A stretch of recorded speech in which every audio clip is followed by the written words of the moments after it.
الحمد لله رب العالمين والصلاة والسلام على سيد الأنبياء والمرسلين أما بعد فأعوذ بالله من الشيطان الرجيم بسم الله الرحمن الرحیم۔ الحمدللہ پروگرام الفرقان کے سلسلے میں عقائد کا بیان چل رہا ہے اور ہم عقیدہ آخرت بالتفصیل بیان کر رہے تھے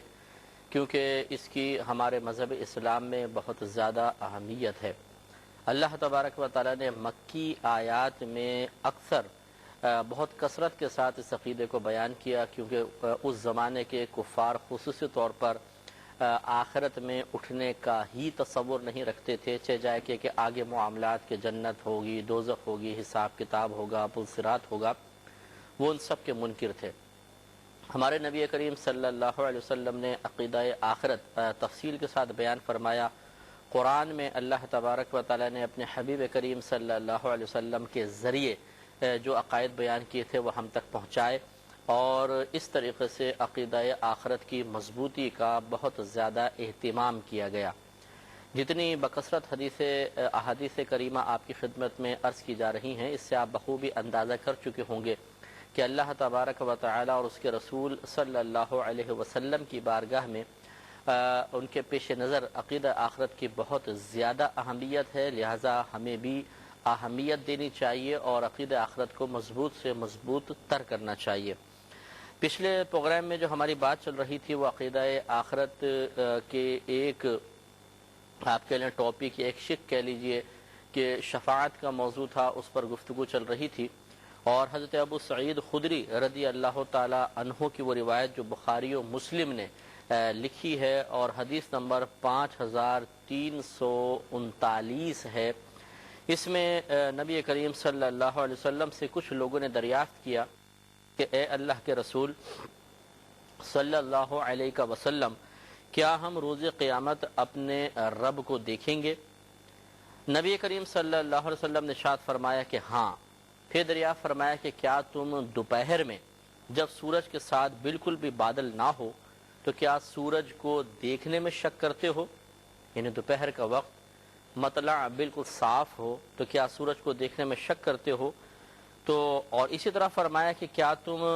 14ویں رات کے چاند کو دیکھنے میں شک کرتے ہو جس وقت کہ چاندنی چھائی ہو، پھیلی ہو اور آسمان پر بالکل بھی بادل نہ ہو؟ تو ہم نے عرض کیا رسول اللہ صلی اللہ علیہ وسلم نہیں۔ تو فرمایا کہ پس تم قیامت کے دن اللہ تعالیٰ کے دیدار میں صرف اتنا ہی شک کرو گے کہ جیسے ان دونوں میں سے کسی ایک کے دیکھنے میں شک کرتے ہو۔ یعنی مراد کہنے کی یہ ہے کہ جب چاندنی پھیلی ہوئی ہو، اسی طرح دن نکلا ہوا ہو، تو نہ سورج کے دیکھنے میں شک کرتے ہو نہ چاند کے دیکھنے میں شک کرتے ہو، تو اسی کے مثل قیامت کا معاملہ ہوگا کہ اللہ تبارک و تعالی اپنی شان کے لائق اپنے دیدار سے مشرف فرمائے گا، تو وہاں پر بھی گویا کہ کوئی شک نہیں ہوگا۔ اس کے بعد رحمت کونین صلی اللہ علیہ وسلم ارشاد فرماتے ہیں کہ جب قیامت کا دن ہوگا تو ایک اعلان کرنے والا اعلان کرے گا کہ ہر گروہ اس کے پیچھے چلا جائے جس کی وہ دنیا میں پرستش کرتا تھا۔ لہذا جو بت پرست ہوں گے وہ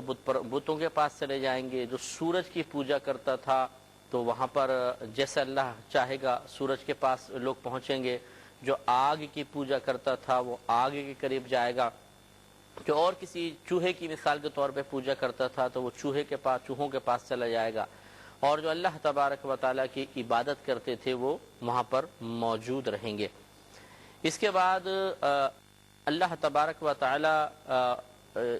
جلوہ افروز ہوگا۔ نبی کریم نے ارشاد فرمایا جیسے اس کی شان کے لائق ہے۔ تو حضرت ابو سعید خدری رضی اللہ تعالی عنہ کہتے ہیں کہ صحابہ کرام نے دریافت کیا کہ کیا جب اللہ تعالیٰ جلوہ افروز ہوگا تو ہم اسے پہچان لیں گے؟ تو نبی کریم صلی اللہ علیہ وسلم نے ارشاد فرمایا کہ ہاں تم اسے پہچان لو گے۔ اس کے بعد فرمایا کہ اللہ تعالیٰ جلوہ افروز ہونے کے بعد لوگوں کو سجدے کی اجازت مرحمت فرمائے گا تو لوگ سجدہ ریز ہو جائیں گے، لیکن جن لوگوں نے دنیا میں اپنے بچاؤ کے لیے یا دکھلاوے کے لیے سجدہ کیا تھا ان میں سے کوئی بھی سجدہ نہیں کر سکے گا، ان کی پیٹھ تختے کی طرح کر دی جائے گی، یہاں تک کہ جو سجدہ کرنے لگے گا وہ اپنی پیٹھ کے بل پیچھے گر جائے گا، سجدہ نہیں کر سکے گا۔